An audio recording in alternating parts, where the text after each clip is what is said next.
Search engines are being replaced, and not by other search engines, but by chatbots. In the future, every business and website will have a chatbot embedded within it. So this video is a beginner's guide on how to create your very first chatbot using Telegram.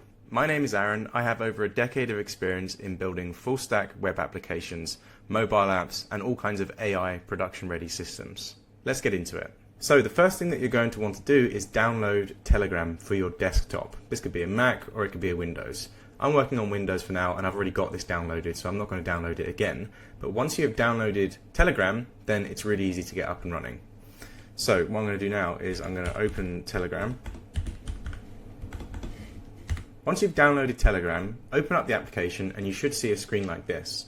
Now, if you have any previous Telegram bots, they'll obviously come up in the left-hand side here. In order to download Telegram and to get it working as well, you'll also need the Telegram app and you'll need a phone number that goes with it as well. That's if you want to test it on your mobile phone at least. Now, we can't really do much with what we have right now. What we need to do is we need to go back to the web browser and we're going to search for Telegram Botfather. Almost got it. Click on this first link here. This is going to take you to the Botfather webpage. Now I'm going to open this up in Telegram desktop. Now the Botfather essentially is a chatbot within Telegram, which will help you to perform any kind of functionality and capabilities within Telegram. So what we can do is we can start a conversation with the Botfather, and as you can see, you can get help by issuing all these different commands here to the Botfather. It also has a manual that you can view as well. Now what we want to do is we want to create a new bot. It's quite simple really. So I'm going to do /new bot. Now I'm going to create a very simple chatbot. This is going to be a chatbot that essentially just tells me a joke based on any message that I send it. So I'm going to call this joke bot. Okay, joke bot. Jokey jokester 5000 bots. Okay, cool. So that's literally it. We have created the chatbot. So what we can do now, obviously it's not actually going to be doing anything at the moment. We need to do two things. We need to copy this access token, which we're going to use, and we're going to open up this conversation as well. So if I click on this link, it's going to open up the conversation with my joke bot. And as you can see, it's now opened up in the left-hand side within my Telegram window. Now if I come back to the Botfather, once again, as I said, I'm going to need this access token. Now, technically, I have finished creating the Telegram chatbot. However, this Telegram chatbot isn't going to be able to do anything right now because there's no backend to it. Now, there's various different ways that you can build the backend to a chatbot. You can use managed services, for example, like VoiceFlow, which gives you a graphical user interface to create your very own chatbot conversation flows.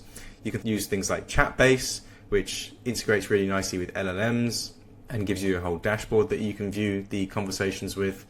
But for this tutorial, I'm going to show you how you can do it in N8N, which is an automation tool. And you can connect LLMs and AI services to your automation. So what we want to do is we want to use this authentication code. We want to copy this because we're going to use it within N8N to connect to this chatbot and to respond when a message is sent. So now I'm going to move over to N8N. If I come to N8N, I'm going to open up this joke bot that I've created previously. Now this joke bot is based off of a template that I created for a previous video, and this N8N template will be made available completely for free on my Gumroad page. So if you want to grab this and you want to use it for your own Telegram chatbots, then by all means go and download it, and the link will be in the description. So it's really simple. Essentially what's happening here is we have a trigger within N8N which will pick up on when a new message has been sent within a particular Telegram channel. Now initially for the previous workflow that I designed, it actually sends back an initial confirmation whilst it's doing some thinking. I'm actually going to delete this for now because we don't need this for the joke chatbot. We literally just want it to send back the joke and that's it. So we have a trigger. It then decides whether this message is an audio message or whether it's text. If it's an audio message, it will transcribe that audio into text and then it will pass it through an LLM where the LLM is essentially generating a joke, and then finally it sends a message back to the user. So what we need to do is we need to test this. And in order to do that, we need to create an integration with Telegram. So if I open up the Telegram node, I need to create some new credentials. And that access token that we copied from earlier, let me just copy it again just to make sure that I definitely have the right one. You're going to copy this and you're going to paste it into here.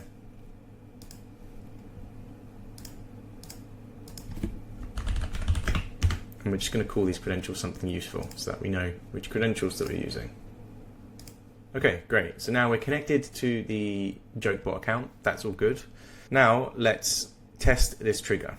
So we're testing the trigger. So the trigger is waiting for a message. So now let's come back to Telegram. Let's go to the Chatbot and let's say hi. And as you can see, the message has been received. It gives some metadata about the message. It gives me the text, the date, timestamp that it was sent, and a whole bunch of other information. But this is great because now we can use this to test the rest of our workflow. So let's pin this information just so that we don't have to keep triggering and sending a message every single time. The next message will essentially decide whether or not it's text or audio. I won't go into too many details around this now, but you can check out my other videos about what the logic is going on in this switch here. But essentially, as I said, we're deciding whether the input is text or audio. And in this case, it's text. So it's going to go down this route. So now it's going to come into here and it's going to pass the incoming text from the switch. And we're going to put it into the user query here. So essentially what this is doing is it's connected to an LLM, which is going to use ChatGPT 4o Mini for this. This is a very simple prompt. The prompt is essentially telling the LLM that there's an incoming user query and I want you to answer with a joke and only answer with a joke. And the user query is going to be the text that was sent within the message here. Very simple. So now let's execute this and see what it comes back with. And you can see here that it's returned with a joke. Just some text. So that's exactly what we want. And then finally, let's go to the final Telegram message. We're going to connect this up to the correct account. We're going to connect this to the chat ID, which comes from the Telegram trigger node. And the response is going to be the content that comes from the LLM node. And we can test this as well. So by executing this step, you can see that immediately within Telegram, the message has been sent. So that's literally it. It's really, really simple. So I'm going to save this and I'm going to make this active. Now within this flow, as I said, this is very simple. We don't necessarily have a conversation flow here. It's literally one message and then the chatbot responds with a single message going back. There are a lot more complexities you can build into your chatbot, such as multi-turn conversations, intent switching, entity extraction, retrieval augmented generation. But I'm not going to go into all of those today. Today it is literally just about getting your first Telegram chatbot up and running, and this workflow will enable you to do this. As I said, there are various other backends that you could use to your chatbot, but this is probably the quickest and easiest way that you can get up and running.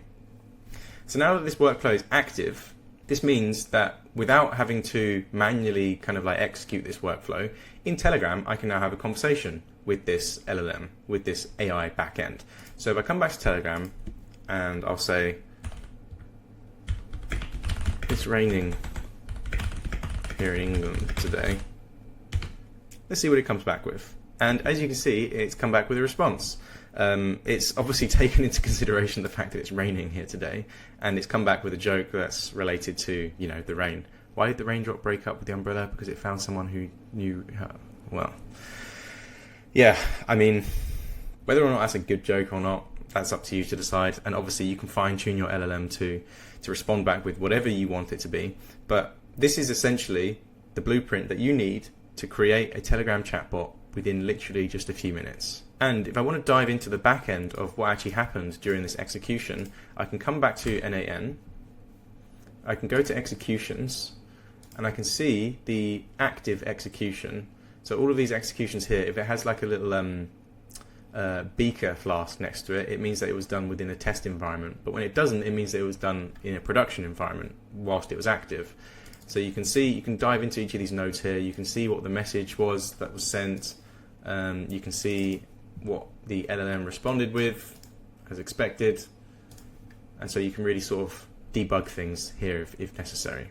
So why should you be thinking about Telegram as your secret weapon for chatbots? Well, if you think about some of the other players, things like WhatsApp, Meta, those sorts of platforms, creating apps and integrating with these services is really difficult. It requires all different types of approvals, processes, and regulations, which ultimately is a good thing because you'd like to think that it improves the quality of the outputs on those services. But Telegram, quietly in the background, has become a behemoth across the world. You can literally get started from your own computer within a matter of minutes. There's over 700 million people using it, and it's super easy to integrate and work with. Last month alone, several of my clients that are running chatbots were able to recover thousands of hours of work by delegating simple, menial tasks to a chatbot. And the crazy part is, customers will pay thousands for this, and with today's tools, it's super easy to build. Now, to round things out, I'm just going to give you 3 tips when it comes to building your very first chatbot, especially when you're starting to build it for something in more of a production environment. So first of all, a chatbot's purpose needs to be really clear, and it needs to genuinely be useful. It's okay for a chatbot not to be able to do everything, but the user needs to know exactly what the chatbot can do. And if a chatbot is asked to do something that it isn't capable of handling, then it needs to properly hand off to the right service, person, or place. So now for number 2, give your chatbot some personality. People don't like to talk to chatbots knowing and thinking that it is genuinely an AI system and it is a chatbot that you're talking to. It's nice to have a little bit of a human touch when you're interacting with an automated system. But by adding levels of personalization and personality into your chatbot, it really does go quite a long way, especially when it comes to end user experience. And one really important thing here is to get the chatbot to speak in the user's language. Not necessarily the language in terms of dialect, but in terms of language that they relate to. And of course, in their native language, 100% helps as well. And finally, tip number 3 is don't let the chatbot go stale. What kills chatbots is when they are just left, neglected, and ignored. Their knowledge base is years out of date. They have no capabilities to connect to external services. They are essentially completely dumb and useless. So be sure to monitor, update, and look after any chatbot that's running in production. So that's it. You now have your very first Telegram chatbot live. If you enjoyed this video, don't forget to give it a like, subscribe, and let me know in the comments what else you'd like me to build. I've also put together a playlist that includes all the chatbot related content that I've created. So feel free to check that out too. See you soon.